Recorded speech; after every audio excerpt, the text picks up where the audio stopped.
أنا شيعي 12.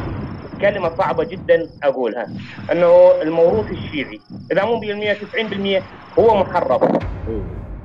أنت من أصول شيعية 12 ولا سنية؟ أنا من أصول 12. اعذرنا لأن بالأساس تربينا على جهل آبائنا، ربوا أجيال من الجهلة واستغلوا الأمية.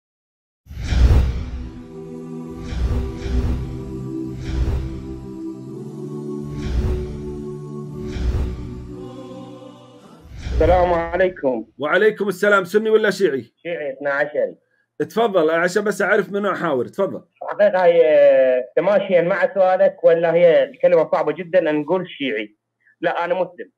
قضية الزيارة الأربعينية أو الكثير من الموروث الشيعي حقيقة لكل عاقل، كل عاقل ما يقبل قضية الأربعينية، لأن منطقا أن قافلة وسبايا ب40 يوم يروحون ويردون ب40 يوم للعراق، هذا شيء لا ما يقبل العقل.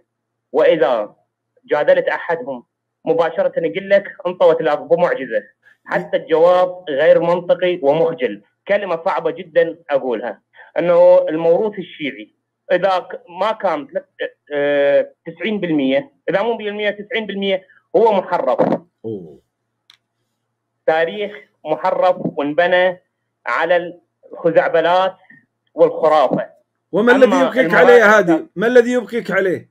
أنا ما باقي عليه، وقلت لك يعني تماشيا مع سؤالك شيعي ولا سني، قلت لك شيعي ولا لا. أنا مو شيعي، أنا مسلم. يعني كلمة سابقا ايش كنت؟ كلمة التشيع كلمة دخيلة على الإسلام، وجدت لنقول صلاتك وصلاتي، عيدك وعيدي، زيارتي مراقد وزيارتي وحجتك. يا هادي لحظة. أنت من أصول شيعية 12 ولا سنية؟ أنا من أصول 12، ولكن الله هداني، والحمد لله الذي هدانا لهذا وما كنا لنهتدي لولا أن هدانا الله. الحق يعلو ولا يعلى عليه. نعم كنت على ضلال، ولكن الله هداني وفرج عني. الحمد لله. وأسأل الله أن يجمعنا وإياك على دين محمد الأصيل. آمين آمين آمين. ما أطيب الكلام، ما أطيب الكلام يا هادي. نعم والله هذا الذي نريد، هذا غرضنا يا هادي.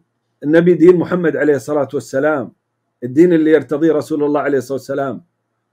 أستاذ فراج، نعم، بالنسبة إحنا المجتمع الشيعي اللي نتكلم حول الأربعينية، نعم، اعذرنا لأن بالأساس تربينا على جهل آبائنا. ربوا أجيال من الجهلة واستغلوا الأمية، وأصبحنا اليوم من بعد ما تثقفنا ومن بعد ما تنورنا بالتعليم الأكاديمي، التعليم الأكاديمي مو التعليم الديني الحقيقي المحمد الأصيل، بدينا ندافع عن جهل آبائنا. الله. لأنه آبائنا بجهلهم سلموا لعمائم السوء وأئمة الضلال والمحرفين والخزعبلات لحد ما صدقوا قضية الأربعينية وغير الأربعينية. أربعينية قطرة في بحر من الخرافات اللي جاي نعيشها، فبدينا ندافع بثقافتنا الأكاديمية بدون ما نعرف، لحد ما الحمد لله الله نورنا على الدين الحقيقي. وقضية اليوم تشيع صفوي مقيت دين سياسي لأجل السياسة، حتى تنبني هناك إمبراطورية تقودها حصرا الجمهورية الإسلامية، وهي حقيقة لا إسلامية، حتى يتقاتل المسلمين فيما بعضهم ويحققون انتقامهم الأزلي من الإسلام ومن المسلمين ومن أئمة الهدى، من علي بن أبي طالب وعمر بن الخطاب وأبا بكر وعثمان رضي الله عنهم أجمعين، الذين أسسوا الدولة الإسلامية الحقيقية. لا سنة ولا شيعة. حقيقة كلمة الشيعة فالشيء مؤلم إلى درجة خنجر في خاصرة الإسلام. من أجل تسألني شيعي أم سني، حقيقة صعبة جدا، ولكن تماشيا مع السؤال أقول لك شيعي، بس حقيقة أنا مسلم. في يوم من الأيام كنت أنظر الفراج الصهيبي أنه خصمي. لا، حقيقة إن شاء الله أنت أخي في الدنيا والآخرة. أسأل الله أن يجمعنا دائما على الخير في الدنيا. كلمة لا إله إلا الله محمد رسول الله بالدين المحمد الأصيل هي تجمعنا إن شاء الله، وبجهودك وجهود الأخيار أمثالك إن شاء الله. إن شاء الله هاي الخزعبلة كلها تنتهي. وصلنا لمرحلة اليوم يعني حتى المنطق والعقل والعلم لغيناه. قضية اليوم قضية الأربعينية حقيقة مهزلة، هواي أمور بيها غير منطقية، بس سلمنا لما سلم آبائنا إليه أو جهل آبائنا سلم له، إلى أن الله عز وجل نور طريقنا. وإلا اليوم معركة تقوم وسبايا، وتدري أنت يعني اليوم آمر ومأمور بالمعارك. يعني لازم اكو امر بنقل السبايا او دفن القتلى او غيرها، وطريق السبايا كلها حتى الشيعة مسلمين اليه انه يسلكون الطريق من الكوفه والى الموصل ثم ديار بكر ثم يدخلون الى وحتى احنا عندنا بالتراث الشيعي اللي احنا مسمينه انه 1/0 هو يوم دخول السبايا الى الشام، يعني ايش قد ظلوا بالشام؟ ايش قد مكثوا بالشام؟ ايش وقت رجعوا؟ ما يكفي، ما يكفي، إضافة إلى أن الطوسي وغير الطوسي يقول راحوا من الشام إلى المدينة. ومن يتوازى يقول لك انطوت للأرض، ما عنده شغل وعمل تطويل للأرض حتى يحقق معجزة حتى يكون نبي. الحمد لله اللي برز لنا شخص من ركام التشيع من تحت الرماد ونور طريقنا مثل السيد الصرخ الحسني وأمثالك إن شاء الله، اللي يأخذون بإيدينا إلى طريق الصلاح ولا الدين الإسلامي النقي الحقيقي المحمد الأصيل، لا سنة ولا شيعة، كلنا واحد تحت راية لا إله إلا الله محمد رسول الله. نعم. لا إله إلا الله محمد رسول الله. شكرا يا هادي، وفقنا الله وإياك. شكرا يا هادي. يا شيعة العراق، البرنامج لكم والتعب من أجلكم، والله لا وراكم خمس ولا وراكم نذور ولا عندي علق أبيعه عليكم، ولا ماي حق الصوندة من مقر الصوندة المشهور، ما عندي شيء أبيع لكم. أنا أقول لكم هذه هي الحقيقة فاقبلوها إن أردتم النجاة. أهلا وسهلا. أهلا يا علي، سني ولا شيعي علي؟ أنا الصراحة شيعي، لكن من فترة يعني بلشت أقرأ في التاريخ وعن قصة النبي وأصحابه، فأكو شغلات ما مقتنع فيها يعني في التشيع صراحة. وزيارة الأربعين، مثل زيارة الأربعين وغيرها، ومثل المهدي. أحد الأسباب اللي خلاني أبحث في التشيع هو أنه المهدي، الإمام المهدي. ولقيت أنه ما في مصادر تثبت أنه الإمام المهدي أنه مولود.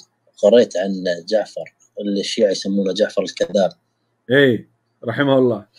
نعم. حطوه فاسق وهو واحد من العترة، مصدقين بياع الزيت العمري. نعم. العمري اللي مو من أهل بيت، ومكذبين أخو الحسن العسكري وأم الحسن العسكري اللي أخذوا الميراث، مكذبين أم الحسن العسكري وأخو الحسن العسكري أن الحسن العسكري مات بدون ولد ولذا اقتسموا ميراثه. صحيح. ومصدقين بياع الزيت. هذا أحد الأسباب اللي خلاني يعني شوية أترك التشيع، لأن هو هذا يعني يهدم الأساس، يهدم المذهب كله. هي الفكرة، لأن فكرتهم هم قائمة على المهدي. وفي كاتب شيعي سابق موجود الآن في لندن اسمه أحمد الكاتب، معروف أحمد الكاتب، وعنده كتابات بهذا الشيء يعني، وعنده يعني أبحاث يثبت إنه ما في، إنه قصة المهدي هي كذوبة. فهذا السبب. ثانيا احنا كنا نسمع عن الصحابة رضي الله عنهم، يشهد الله قسم البايات الله اني انا كنت شيعي، خاف احد يقول انه لست شيعي. يعني قرأت عن الصحابة، عن رضي الله عنهم، قصصهم، يعني شلون جاهدوا مع النبي، شلون يعني مستحيل احنا بدون الصحابة، هم اللي يعني الدين وصلنا بسببهم يعني طبعا. فهاي احد الاسباب. ثانيا يعني انا يعني عربي، هم من اصول عربيه، يعني من قبيله عربيه، فانا حبيت بس اشارك انه هذول يعني احنا هذول هم اجدادنا، هم اللي يعني نشروا الدين وعملوا كذا. وانا قارنت بين التشيع وبين مذهب اهل السنه. مذهب اهل السنه ضد يعني صراحه، يعني دائما يرجعون انه فيه اي شيء نسويه لازم نشوف هل في حديث، هل في شيء عن الرسول، عن اصحابه، عن التابعين، فضد البدعه يعني. فانا اشوف انه هو الدين الصحيح هذا، انه دين اهل السنه، لكن صعب ان شاء الله الشيعة العاطفه الزياده والتعصب. مو هذه المشكله، انهم داخلين عندهم معلومه غلط، وهي ان اهل السنه يكرهون اهل البيت ويكرهون الحسين، وان محبه الحسين تكون في عباده القبور. نعم. هذا لان هم يوصلونهم دائما يعني يسمون اهل السنه انه هذول الوهابيه، هذول كذا يكرهونكم، هذول ضدنا، ما يفهمونهم ليش الاسباب. يعني احنا دائما يعني اهل السنه ما شاء الله عندهم حجج من القران ومن الاحاديث، فدائما السني لما يحاجج الشيعي يطيع من القران الكريم، وتمسك اهل السنه دائما بالقران. يعني حتى مثلا قراء الشيعة دائما يركزون على اللطميات والحزن وكذا، فعندهم هاي المظلومية، يعني يحسسون دائما الشيعي البسيط أنه هو مظلوم، وأنه يعني يحسسونه دور المظلوم. ادفع نذور وادفع كل شيء تبيه من عند القبر موجود. نعم، فإحنا المفروض الله سبحانه وتعالى إحنا ندعي الله غريب، لكن أنا أشوفها هذه تجارة، يعني أنا أشوفها تجارة، أنه هو استغلال هذا الشيء. هم من مصلحتهم أنه الشيعة العوام يكونون جهلة، هاي من مصلحتهم، فدائما أنه يحركون مشاعرهم أنه بالمظلومية وكذا وكذا. فتعرف العوام هذول ما إن شاء الله يعني هاي الشباب هسه تفتح بفضلك أنت، وإن شاء الله بفضل الله سبحانه، ولله أكيد الله سبحانه وتعالى. الله يوفقنا وإياك. اسعدتنا باتصالك وواصلنا، لا تقطعنا عزيزي. إن شاء الله حبيبي، أشكرك، أنا متابعك دائما. يا هلا وسهلا، وتشرفت باتصالك، ولا تقطعنا. لي الشرف حبيبي. يا مرحبا ما شاء الله. يا هلا. هذه أقوى رسالة أوجهها مو للشيعة، لأهل السنة، الإخوة اللي يقولون الله عز وجل أغلق قلوبهم لا تسمع ولا تعي المتصلين. الله العظيم يشهد إني لا أعرفهم ولا أعرف يعني جهاتهم شيعة ولا سنة ولا صرخية ولا غيرهم، وكلهم هؤلاء اللي اتصلوا الآن شيعة يردون عليكم يا سنة، يقول لك أن الكلمة الطيبة توصل وتأثر. أنا بس عشان الأخوة اللي دائما يهاجمون ويختارون أسلوب الشتم وأسلوب السب ويقول لا ذول ما فيهم طب، لا لا لا لا لا, لا. وصل رسالتك والله توصل، وفيهم عقلاء مثل ذولي. وصل رسالتك بالتي أحسن، وقولوا للناس حسنا. لا تنسوا الإعجاب بالفيديو والاشتراك في القناة.